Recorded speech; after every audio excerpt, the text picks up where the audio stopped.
Hello and welcome to Newsbeat. I'm Nadine Abusada. And I'm Matt Houston. Thank you for joining us.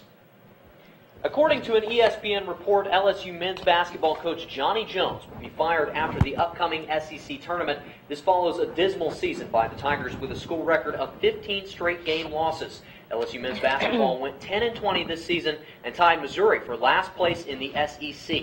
Jones coached 5 years at LSU and has a cumulative record of 90-71. The Tigers averaged 20 wins per year in his first 4 seasons. LSU takes on Mississippi State in the first round of the tournament tomorrow night.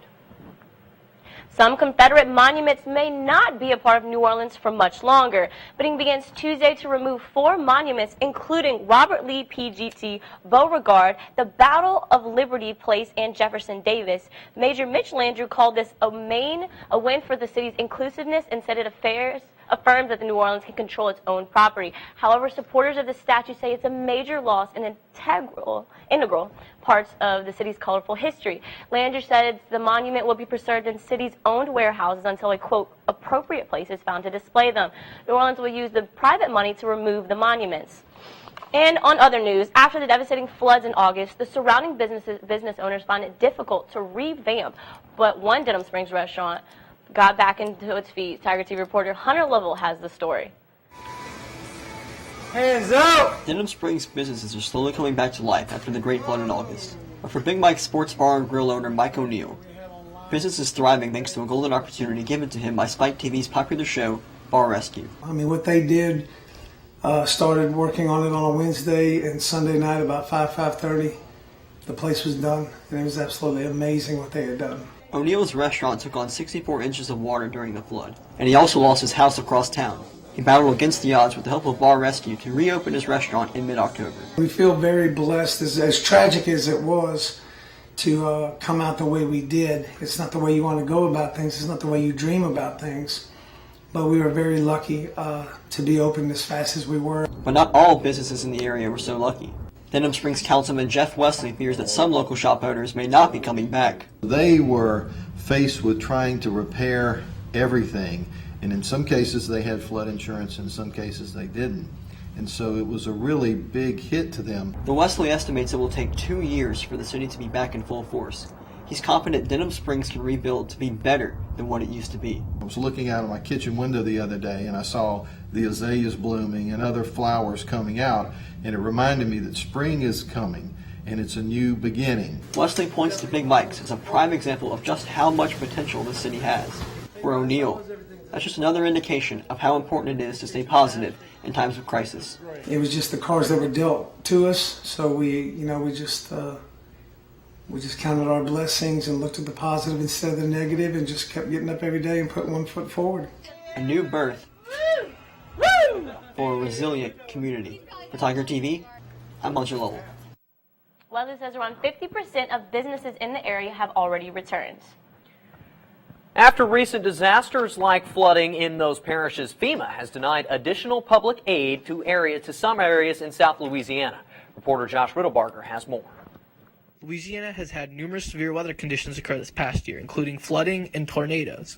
Governor Edwards recently requested for public assistance from FEMA after the tornadoes. However, some parishes will not receive individual assistance. These parishes include St. Tammany, St. James, and Ascension parishes. FEMA officials assessed that the damage was not enough for the parishes to receive individual assistance. We asked a few LSU students their opinions on the matter. So I kind of understand why we were denied, even though tornadoes are not as frequent in Louisiana. We do have weather issues all throughout the year, and I know FEMA,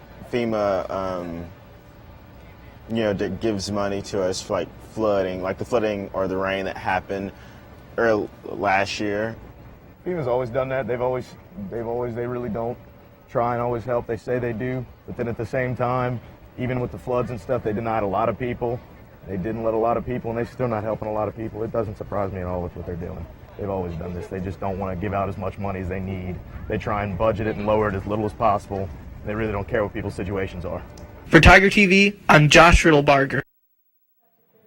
Governor Edwards recently attended the National Governors Association meeting to lobby for disaster relief and said his meetings were extremely productive. If you live in Baton Rouge and frequently find yourself frustrated behind the wheel, we have a story for you after the break. Stay with us. Baton Rouge citizens know all too well the frustration of daily traffic. Perhaps the solution isn't more streets, but a different type of transportation. The group Bike Baton Rouge says the city is becoming a safer place for biking. Reporter Madeline Adams has the story. Easy like a Sunday morning in Baton Rouge. But for some, it isn't that easy. Excuse me.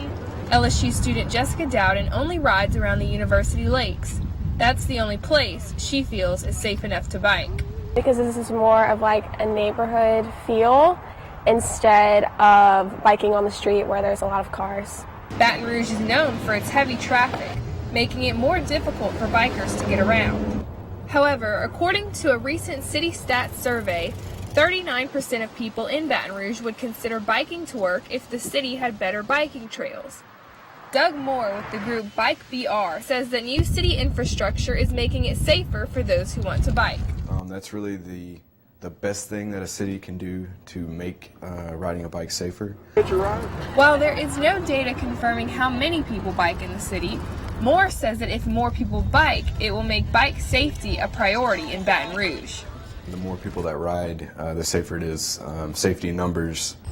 There are several bike paths around the city for people to enjoy, 13 to be exact. Lawrence Lambert plans the city's transportation systems with Vectura Consulting Services. Lambert is certain that bike safety in Baton Rouge will only improve. So there's definitely more plans to have exclusive bike lanes or protected bike lanes.